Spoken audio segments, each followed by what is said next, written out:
بسم اللہ الرحمن الرحیم۔ السلام علیکم، آپ دیکھ رہے ہیں الف نیوز اور میں ہوں آپ کے ساتھ ماجد علی۔ شامل کرتے ہیں پاکستان اور دنیا بھر سے بریکنگ نیوز ہیڈ لائن۔ ایرانی سپریم لیڈر آیت اللہ خامنہئی نے 37 سال کے دوران پہلی بار 8 فروری کو فضائیہ کے کمانڈوز سے ہونے والی سالانہ تقریب میں شرکت نہیں کی۔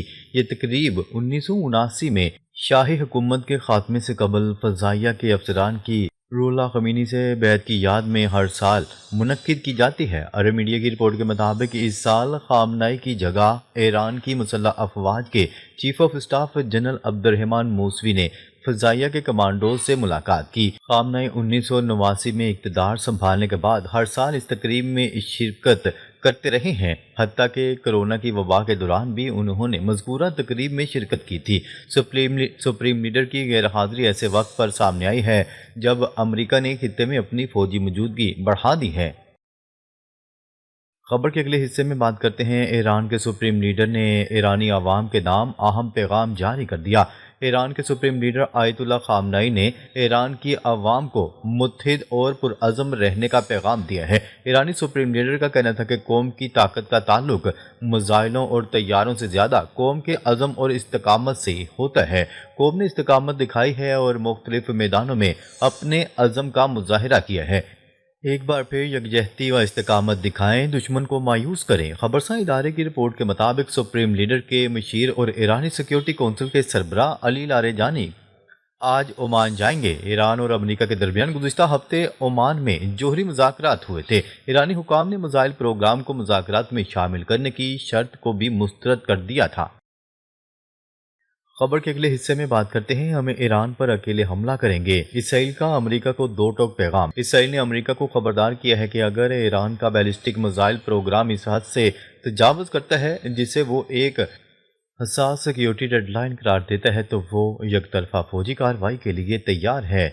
انڈیا ٹوڈے نے اسرائیلی اخبار دی یروشلم کا حوالہ دیتے ہوئے کہا ہے کہ اسرائیل کے اعلیٰ حکام نے اپنے امریکی عہدیداران کو آگاہ کیا ہے کہ ایران کی بڑھتی ہوئی میزائل صلاحیتیں اسرائیل کے لیے بڑا خطرہ ہیں اور انہیں بغیر کسی نتیجے کے مزید آگے بڑھنے کی اجازت نہیں دی جا سکتی۔ رپورٹ کے مطابق اسرائیلی سیکیورٹی ذرائع کا کہنا ہے کہ ایران کی میزائل تیاری اور لانچنگ انفراسٹرکچر کو تباہ کرنے کا اسرائیلی منصوبہ حالیہ ہفتوں میں اعلیٰ سطحی سفارتی اور فوجی رابطوں کے ذریعے امریکہ تک پہنچایا گیا۔ حکام نے مبینہ طور پر آپریشنل تصورات بھی پیش کیے جن میں پروگرام سے منسلک اہم پیداواری اور ذخیرہ کرنے والی تنصیبات پر ہدفی حملے شامل ہیں۔ ایک ذرائع نے دی یروشلم پوسٹ کے حوالے سے کہا ہے کہ ہم نے امریکیوں کو بتا دیا ہے کہ اگر ایران بیلسٹک میزائلوں کے حوالے سے ہماری مقرر کردہ ریڈ لائن عبور کرتا ہے تو ہم اکیلے حملہ کریں گے۔ اس عہدیدار کا مزید کہنا تھا کہ اسرائیل کے مطابق ایران ابھی اس حد تک نہیں پہنچا، تاہم وہ مسلسل نگرانی میں ہے۔ ایک اور سینئر دفاعی شخصیت نے بتایا کہ اسرائیل تہران کو ایسے اسٹریٹجک ہتھیاروں کے نظام دوبارہ تعمیر کرنے کی اجازت نہیں دے گا جو ملک کی بقا کے لیے خطرہ بن سکتے ہوں، اور اس بات پر زور دیا کہ یروشلم مکمل فوجی آزادی پر عمل محفوظ رکھتا ہے۔ ایک عہدیدار نے موجودہ صورتحال کو ایران کے میزائل انفراسٹرکچر کو کمزور کرنے اور اسرائیل اور ہمسایہ ریاستوں کے خلاف خطرات کو ناکارہ بنانے کا ایک تاریخی موقع قرار دیا۔ حالیہ بات چیت کے دوران اس سے منسلک مزید تنصیبات کو نشانہ بنانے کے منصوبے بھی پیش کیے گئے۔ کئی اسرائیلی حکام نے تشویش کا اظہار کیا کہ امریکی صدر ڈونلڈ ٹرمپ ممکنہ طور پر محدود فوجی ردعمل کو ترجیح دے سکتے ہیں، جیسا کہ یمن میں حوثیوں کے خلاف حالیہ امریکی کارروائیاں تھیں۔ ان کا خدشہ ہے کہ ایسا طریقہ کار ایران کی بنیادی صلاحیتوں کو برقرار رکھے گا۔ دفاعی ذرائع کے مطابق جزوی اقدامات اس بڑے اسٹریٹجک خطرے کو ختم کرنے میں ناکام رہیں گے جسے اسرائیل اپنی سلامتی کے لیے مزید خطرہ سمجھتا ہے۔ خبر کے اگلے حصے میں بات کرتے ہیں۔ ڈونلڈ ٹرمپ نے اسرائیلی فیصلے کی مخالفت کر دی، برطانیہ نے فیصلہ واپس لینے کا مطالبہ کر دیا۔ امریکی صدر ڈونلڈ ٹرمپ نے بھی مغربی کنارے میں اسرائیل کے کنٹرول کے فیصلے کی مخالفت کر دی ہے، جبکہ برطانیہ نے بھی اسرائیل سے فیصلہ فوری واپس لینے کا مطالبہ کر دیا ہے۔ روئٹرز کی رپورٹ کے مطابق اسرائیل کے انتہائی دائیں بازو کے وزیر خزانہ سموٹریچ اور وزیر دفاع اسرائیل کاٹز کی جانب سے مقبوضہ فلسطینی علاقوں پر اسرائیلی کنٹرول بڑھانے کے لیے نئے اقدامات کے اعلان کے ایک دن بعد وائٹ ہاؤس کے ایک عہدیدار نے پیر کے روز بتایا کہ امریکی صدر اسرائیل کی جانب سے مقبوضہ مغربی کنارے کے الحاق کے مخالف ہیں۔ اسرائیل کے اقدام کے خلاف عالمی سطح پر تنقید بڑھتی جا رہی ہے، جس میں یورپی یونین، برطانیہ، سعودی عرب، قطر اور ترکیہ بھی شامل ہیں۔ برطانوی حکومت نے بھی کہا ہے کہ وہ مغربی کنارے پر قبضے کو وسعت دینے کے اسرائیلی کابینہ کے فیصلے کی مذمت کرتے ہیں۔ فلسطین کی جغرافیائی ساخت کو یک طرفہ طور پر تبدیل کرنے کی کوشش ناقابل قبول ہے۔ ایسی کوئی بھی کوشش بین الاقوامی قوانین سے متصادم ہوگی۔ اسرائیل فیصلہ فوری واپس لے۔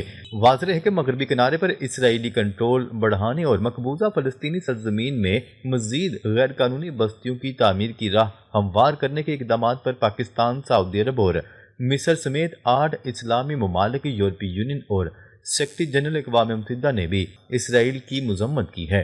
نئے اقدامات کے تحت اسرائیلی شہریوں کے لیے نئی یہودی بستیوں کے قیام کی خاطر زمین حاصل کرنا بھی آسان بنا دیا گیا ہے، جبکہ بین الاقوامی قوانین کے تحت یہ بستیاں غیر قانونی ہیں۔ پیر کے روز 8 مسلم اکثریتی ممالک نے ایک مشترکہ بیان میں اسرائیل کے اس اقدام کی مذمت کرتے ہوئے کہا ہے کہ غیر قانونی اسرائیلی فیصلے اور اقدامات فلسطینی علاقوں پر غیر قانونی اسرائیلی خود مختاری مسلط کرنے کے لیے کیے جا رہے ہیں۔ خبر کے اگلے حصے میں بات کرتے ہیں، افزودہ یورینیم کمزور کر سکتے ہیں اگر امریکہ پابندیاں ختم کرے۔ ایران نے بڑا پیغام جاری کر دیا۔ ایران نے کہا ہے کہ وہ پابندیوں میں نرمی کے لیے انتہائی افزودہ یورینیم کو کمزور کر سکتے ہیں۔ ایران کے جوہری توانائی کے سربراہ کا کہنا ہے کہ اگر امریکہ پابندیاں ختم کرتا ہے تو تہران اپنی انتہائی افزودہ یورینیم کو کمزور کرنے کے لیے تیار ہے، جو امریکہ کے اہم مطالبے پر لچک کا اشارہ دیتا ہے۔ ایران کی سرکاری خبرساں ایجنسی کی رپورٹ کے مطابق محمد اسلامی نے پیر کے روز صحافیوں سے بات کرتے ہوئے کہا کہ ایران کی جانب سے اپنی 60% افزودہ یورینیم کو کمزور کرنے کے امکانات ہیں، جو کہ ہتھیاروں کے درجے کے قریب ہے۔ اس بات پر منحصر ہے کہ آیا اس کے بدلے وہ تمام پابندیاں اٹھا لی جائیں گی۔ محمد اسلامی نے یہ واضح نہیں کیا کہ آیا ایران سے تمام پابندیاں ہٹائے جانے کی توقع ہے یا خاص طور پر وہ پابندیاں جو امریکہ کی طرف سے لگائی گئی ہیں۔ یورینیم کو کمزور کرنے کا مطلب ہے کہ اس کی افزودگی کی سطح کو کم کرنے کے لیے اسے مرکب مواد کے ساتھ ملایا جائے۔ اقوام متحدہ کے جوہری نگراں ادارے کے مطابق ایران واحد ملک ہے جس کے پاس جوہری ہتھیار نہیں ہے جس نے یورینیم کو 60% تک افزودہ کیا ہے۔ خبر کے اگلے حصے میں بات کرتے ہیں، روس نے یوکرین سے متعلق امریکی تجویز قبول کر لی۔ روسی وزیر خارجہ سرگئی لاروف کا کہنا ہے کہ انہوں نے الاسکا مذاکرات کے دوران یوکرین سے متعلق امریکہ کی تجویز کو قبول کر لیا ہے، اور اگر فریقین آسان اور قابل فہم رویے کا مظاہرہ کریں تو یہ مسئلہ حل ہو جانا چاہیے۔ غیر ملکی ذرائع ابلاغ کی رپورٹ کے مطابق TV BRICS International network کو انٹرویو کے دوران روسی وزیر خارجہ کا کہنا تھا کہ صدر پیوٹن نے بارہا کہا ہے کہ روس کے لیے بنیادی اہمیت یوکرین کے مسئلے کی ہے۔ اس کے لیے یہ غیر متعلقہ ہے کہ یوکرین یا یورپ میں کیا کہا جائے گا، کیونکہ ہم یورپی یونین کی زیادہ تر حکومتوں میں گہری جڑیں رکھنے والے روسوفوبیا کا مشاہدہ کرتے ہیں۔ روسی وزیر خارجہ نے کہا ہے کہ ہمارے لیے امریکہ کا موقف زیادہ اہم تھا۔ انہوں نے کہا ہے کہ امریکہ کی تجاویز کو قبول کرنے کے بعد ہم نے بنیادی طور پر یوکرین کے مسئلے کو حل کرنے اور جامع وسیع باہمی طور پر فائدہ مند تعاون کی طرف بڑھنے کا کام پورا کیا۔ خبر کے اگلے حصے میں بات کرتے ہیں، شیخ حسینہ کے بعد بنگلہ دیشی نوجوانوں میں بھارت کا اثر ختم ہونے لگا، بی بی سی کا انکشاف۔ بی بی سی کی ایک رپورٹ میں انکشاف کیا گیا ہے کہ بنگلہ دیش کے نوجوانوں میں بھارت کے خلاف شدید ناراضگی پائی جاتی ہے، جو اب کھل کر سامنے آ چکی ہے۔ رپورٹ کے مطابق نوجوان نسل بھارت کی سیاسی مداخلت، داخلی معاملات پر اثر اندازی، سرحدی تعاون اور بالادستی کے رویے کو مسترد کر رہی ہے۔ بی بی سی کی رپورٹ کے مطابق بنگلہ دیشی نوجوانوں کا خیال ہے کہ بھارت نے سابق وزیر اعظم شیخ حسینہ کی حمایت کرتے ہوئے جمہوری اقتدار کو نقصان پہنچایا اور ریاستی جبر کی پشت پناہی کی۔ رپورٹ میں کہا گیا ہے کہ متنازع انتخابات کے بعد بھارت کو ایک ایسے ملک کے طور پر دیکھا جا رہا ہے جو جمہوریت کے بجائے اپنے مفادات کو ترجیح دیتا ہے۔ رپورٹ کے مطابق نوجوانوں میں یہ تاثر بھی مضبوط ہوا ہے کہ شیخ حسینہ کی حکومت کے خاتمے کے ساتھ ہی بنگلہ دیش میں بھارتی اثر و رسوخ بھی کمزور پڑ گیا۔ بی بی سی کا کہنا تھا کہ سابق وزیر اعظم کو پناہ دینا، سرحدی ہلاکتیں، آبی وسائل پر تنازعات، ویزا پابندیاں اور تجارتی دباؤ جیسے اقدامات نے عوامی غصے کو مزید بڑھایا ہے۔ بی بی سی کی رپورٹ میں بتایا گیا ہے کہ بنگلہ دیشی نوجوان اب واضح طور پر یہ پیغام دے رہے ہیں کہ ان کے ملک کے فیصلے ڈھاکہ میں ہوں گے، دہلی میں نہیں۔ نوجوانوں کا کہنا ہے کہ باہمی تعلقات احترام پر مبنی ہونے چاہیے، دباؤ اور بالادستی پر نہیں۔ خبر کے اگلے حصے میں بات کرتے ہیں برطانیہ سنگین سیاسی بحران کی لپیٹ میں، وزیر اعظم سے استعفے کے لیے دباؤ میں اضافہ۔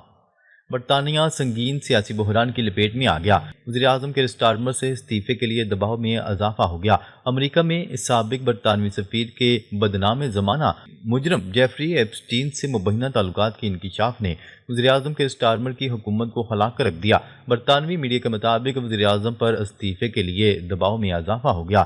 لیبر پارٹی کے دو ارکان پارلیمنٹ نے بھی سٹارمر سے استعفے کا مطالبہ کر دیا۔ کیر سٹارمر کے director of communications Tim Allen نے عہدے سے استعفیٰ دے دیا ہے۔ واضح ہے کہ برطانوی وزیر اعظم کے chief of staff Morgan make Sweeney بھی عہدے سے دستبردار ہو چکے ہیں۔ ناظرین، اب تک کے لیے اتنا ہی۔ مزید خبریں لے کر بہت جلد آپ کی خدمت میں حاضر ہوں گے۔ تب تک کے لیے اپنا خیال رکھیے گا۔ اللہ نگہبان۔